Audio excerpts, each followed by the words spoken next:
Hello my dear student, কেমন আছো? আশা করি সবাই ভালো আছো এবং সুস্থ আছো। আজকে আমরা দশম শ্রেণীর ওই কর্মকারকের ভাগগুলো নিয়ে আমরা আলোচনা করব। আমরা আগে ওই কারক সম্পর্কে কিছু জিনিস আমরা জেনেছিলাম এবং তার যে ভাগ, তার মধ্যে একটা কারক ডিটেলসে জেনেছিলাম, সেটা হচ্ছে কর্তৃকারক। যারা দেখোনি তারা এই প্লেলিস্টে গিয়ে এই কর্তৃকারক সম্পর্কে জেনে নাও। আজকে আমরা আলোচনা করব কর্মকারক সম্পর্কে। তো চলো আজকে শুরু করি আমাদের এই কর্মকারক সম্পর্কে আলোচনা। কিন্তু ততক্ষণে সবাইকে বলবো যে ভিডিওটা স্কিপ না করে শেষ পর্যন্ত দেখার জন্য, কারণ এটা যদি তোমরা দেখো আর কখনো কোথাও তোমাদের ওই কারক সম্পর্কে কখনোই অসুবিধা হবে না। তো চলো শুরু করি। আজকে আমরা ওই কর্মকারক সম্পর্কে ডিটেলসে জানবো। দেখো, আমরা যদি একটা উদাহরণে আমরা বলি যে ধরো দেবু গান করে, আমি এখানে একটা উদাহরণ লিখলাম যে দেবু গান করে। দেখো দেবুটা কি বলতো? দেবুটা হচ্ছে কিন্তু কর্তা, তাই না? দেবু হচ্ছে এক নাম, এ হচ্ছে এখানকার কি কর্তা। সে কি করে? না সে হচ্ছে গান করে। সে কি করে? না সে গান করে। তাহলে দেখো এখানে কর্তাটা হচ্ছে কে? না কর্তাটা হচ্ছে দেবু, সে কিন্তু গান করছে। তাহলে এই কর্তা কিন্তু যাকে আশ্রয় করে কাজটা করছে, বুঝলা? তাহলে কর্তা যা করে, কর্তা কি করে? এখানে কর্তা দেবু, সে কি করে? গান করে। তাহলে কর্তা যা করে বা কর্তা যাকে আশ্রয় করে কিছু ক্রিয়া সম্পাদন করে, তাকেই আমরা বলবো কিন্তু কর্মকারক। তাকেই আমরা বলবো কিন্তু কর্মকারক। তাহলে যদি পরীক্ষায় প্রশ্ন থাকে যে কর্মকারক কাকে বলে, কি বলবো?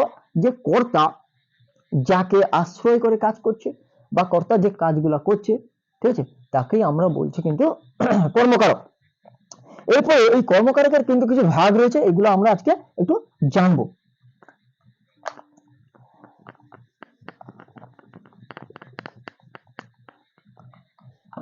দেখো প্রথমে আমরা জানবো যে মুখ্য কর্ম এবং গৌণ কর্ম। মুখ্য কর্ম এবং আমি জানবো গৌণ কর্ম।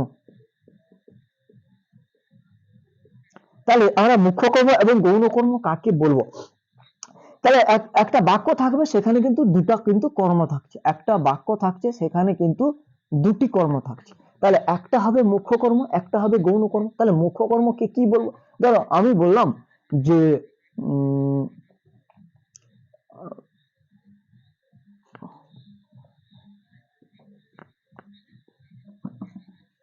মাস্টার মশাই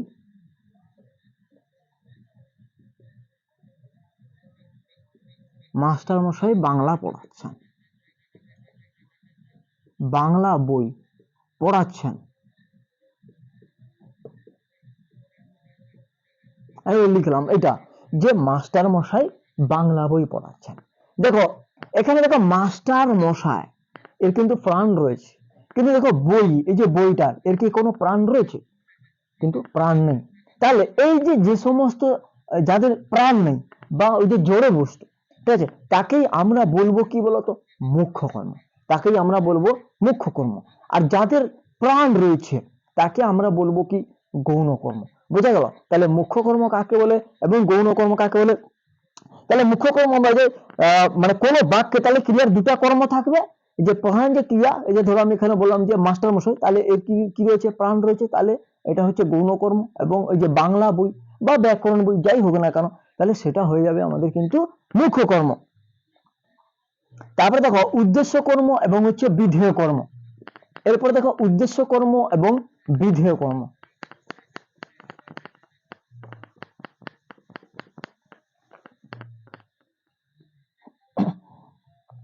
আমি একটা উদাহরণ দিলাম যে আমি, আচ্ছা লিখে দিই একটু, যে উদ্দেশ্য কর্ম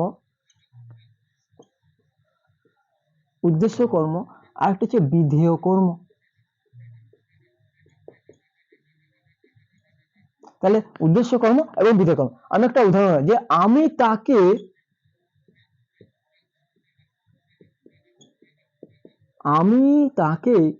গুরু বলে মানি। আমি তাকে গুরু বলে মানি। এই উদাহরণটা বললাম যে আমি তাকে কিন্তু গুরু বলে মানি বা গুরু বলে স্বীকার করি, যাই হোক না কেন। তাহলে এই যে ক্রিয়ার যে কর্মগুলো বলছে, একটা কি করছে? অপরের কিন্তু পরিপূরক। একটা হচ্ছে অপরের পরিপূরক, তাহলে এটাকে আমরা কিন্তু বলবো উদ্দেশ্য কর্ম। তাহলে আমি সংজ্ঞাটা কি বলবো, যে কিছু ক্রিয়ার কর্মের পরিপূরক হিসেবে যে অন্য কোনো পদ ব্যবহার করা হয় তাকে বলা কিন্তু বিধেয় কর্ম। দেখো এখানে একটা আমি যদি বলি যে তাকে গুরু, এটা যদি আমি এভাবে যদি ঢাকি দিই তাহলে কি বলে জানি, মানে গুরু বলে জানি, তাহলে একটা কিন্তু অপরের কিন্তু পরিপূরক হিসেবে কাজ করছে। বা আমি যদি বলি যে অনুরাধা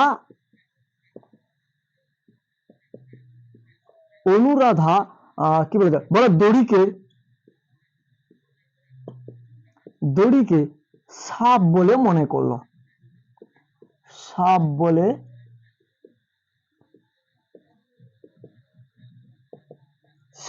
মনে করলো। তাহলে দেখো এই যে অনুরাধা, ঠিক আছে, এই যে অনুরাধা কাকে সাপ বলে মনে করছে, তাহলে দড়িকে, তাহলে এই যে দড়ির পরিপূরক হচ্ছে কি সাপ, তাহলে ওই দড়িটাকে কিন্তু সে সাপ হিসেবে কিন্তু মান্যতা দিয়েছে, মানে সে মনে করেছে ওই দড়িটাকে সে সাপ হিসেবে কিন্তু মনে করেছে। তাহলে এটা হচ্ছে তোমার উদ্দেশ্য কর্ম এবং বিধেয় কর্ম। তাহলে প্রধান কর্মটিকে বলা হচ্ছে উদ্দেশ্য, এই যে প্রধান কর্মটা উদ্দেশ্য তাকে, এবং এই হচ্ছে দড়িকে, বুঝে গেল। তাহলে বিধেয়টা তোমার কি গুরু, এবং এখানে হচ্ছে সাপ, বুঝে গেল এইটুকু। এরপরে চলে আসি আমি সমধাতুজ কর্ম।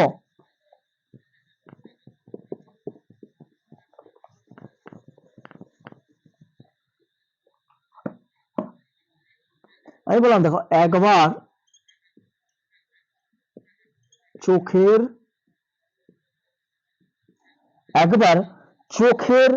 দেখা দেখো, চোখের দেখা দেখো, এই যে জিনিসটা বললাম দেখো একবার চোখের দেখা দেখো, এই যে এইখানে দেখো দেখা এবং দেখো দুটো জিনিস, আমি কি বলেছি, বললাম যে সমধাতুজ কর্ম, আমি বলেছি কি সমধাতুজ কর্ম, সমধাতুজ। দেখো আগে আমি বলেছিলাম না সমধাতুজ কর্তা, ওই কর্তৃকারক বোঝানোর সময়, যারা দেখো দেখে নাও। দেখো সমধাতুজ, আমি বললাম যে সম মানে কি বললাম, আমি সমান বললাম, সমান বললাম। আর ধাতুজ মানে কি হচ্ছে ধাতু, ঠিক আছে। আর সমান ধাতু মানে কি হবে, একই ধাতু, বুঝলা, একই ধাতু। আর কি আসছে, কর্ম বেরোচ্ছে। তাহলে দেখো কর্তা তো অবশ্যই থাকবে, সমধাতু যে কি থাকবে এখানে, তাহলে কর্তা তো অবশ্যই থাকবে, না কর্তা থাকবে না, এখানে ক্রিয়া থাকবে, ক্রিয়া, ক্রিয়া এবং কর্ম থাকবে, বুঝলো। এটা সমধাতুজ কর্তা আমি বলেছিলাম যে নামটা ছিল সমধাতুজ কর্তা, যদি সমধাতুজ কর্তা থাকতো আর কি, মানে আমি ওই যে কর্তৃকারকে বুঝেছিলাম, একটু বলে দিই আমি এখানে, বলে মনে থাকবে দুটো একসঙ্গে।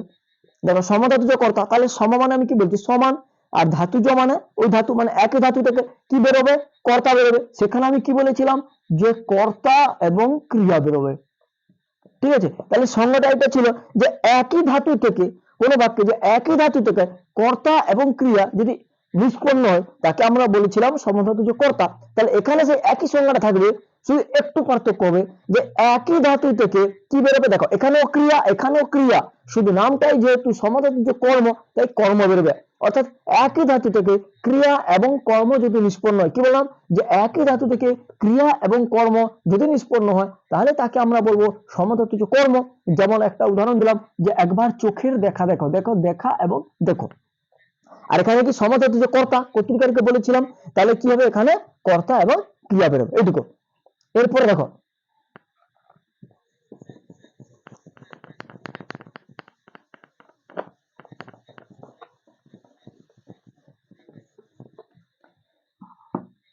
এরপরের ভাগটা হচ্ছে উহ্য কর্ম। উহ্য কর্ম, দেখো আগে বলেছিলাম যে উহ্য কর্তা আগে ছিল, আমি কিন্তু একটু মানে ওই কর্তৃকারক কর্মকারকে একটু অ্যানালাইসিস করে পড়ানো, মানে একটু চাইছি আর কি, দিলে কি হবে মনে থাকবে।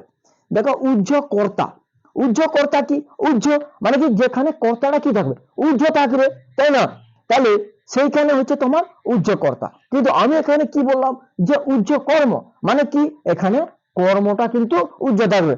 আমি যদি বলি একটা এই উদাহরণ একটা বলি, যে উহ্য কর্তার একটা উদাহরণ দিয়ে দিই। ধরো আমি বললাম যে খায়, ভাত খায়,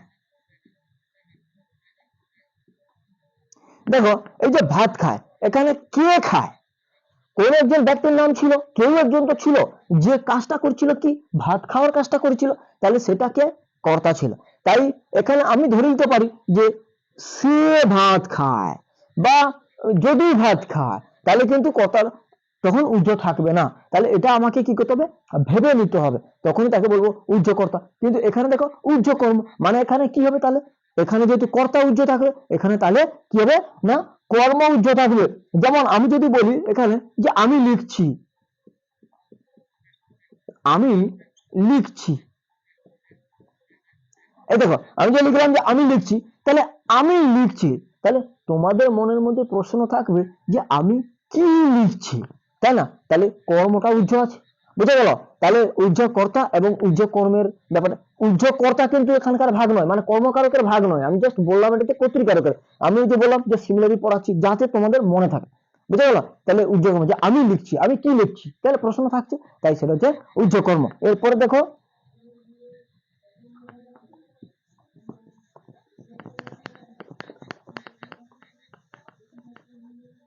এরপরে কি রয়েছে, কর্মে বিপসা। একটা উদাহরণ বলি, যে বাড়ি বাড়ি যাও, বাড়ি বাড়ি যাও, জনে জনে ডাকো, জনে জনে ডাকো, ঠিক আছে? কি বললাম এটা, যে কর্মে বিপসা। এই যে বিপসা না, এই বিপসা শব্দের অর্থ কি বলতো, পুনরাবৃত্তি। এই যে বিপসা শব্দের অর্থ হচ্ছে পুনরাবৃত্তি, অর্থাৎ কি বলতো, কি একটা কথা বারে বারে ঘুরে ফিরে আসবে, একটা কথা বারে বারে ঘুরে ফিরে আসবে। দেখো আমি যে বললাম যে বাড়ি বাড়ি যাও, দেখো একই কথা, বাড়ি বাড়ি যাও, দেখো জনে জনে ডাকো, বুঝে গেল? তাহলে এগুলো হচ্ছে তোমার কর্মে বিপসা। অর্থাৎ কোনো বাক্যে কর্মপদ, কোনো বাক্যে কর্মপদ যদি কি ওই পুনরাবৃত্তি ঘটে, কোনো বাক্যে যদি কর্মপদটা ওই পুনরাবৃত্তি ঘটে, তাকে বলবো কর্মে বিপসা। যেমন যে বাড়ি বাড়ি যাও, জনে জনে ডাকো, এই সমস্ত উদাহরণগুলো।